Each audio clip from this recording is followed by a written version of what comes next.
I started sewing when I was 3 years old. I started in my grandma's lap and she told me, like, you need to put your hands here, just teaching me basics. And then she taught me how to sew by hand. And so she would have me sew like corners and stuff like that. My mom's mom is a seamstress. That's what she's done her entire life.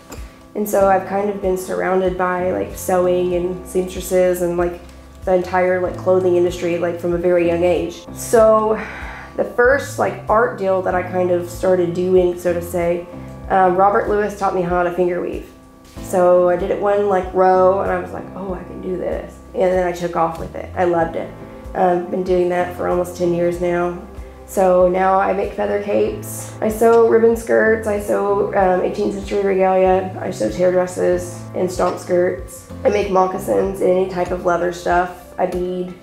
Just pretty much anything that I can kind of get my hands on and try, I'm willing to try it. My life got turned upside around and upside down and backwards and underwater a few years ago. I have a disease that's called HM or FHM, and basically it causes me to become paralyzed on one side of my body. So when I have an attack, I can't speak, I can't think, I can't really communicate in any shape, way, or form. It's basically like I'm having a stroke over and over again with each attack.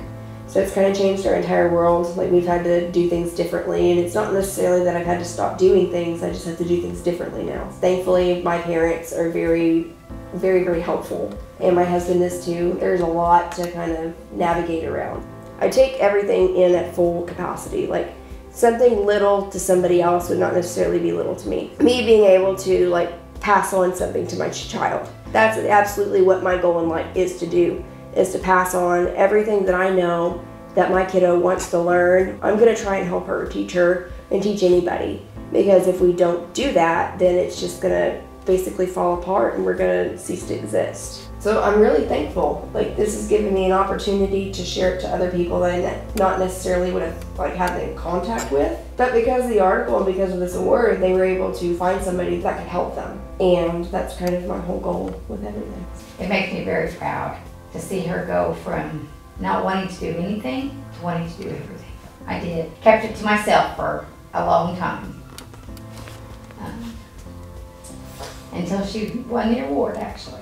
I nominated her for it last year too, but they chose someone else, which is fine. Everybody deserves a chance. So when the nominations came out, I went ahead and nominated her again. This time, it came through for her. She's come to know a lot of people in the nation who even look up to her, so I think it's well deserved.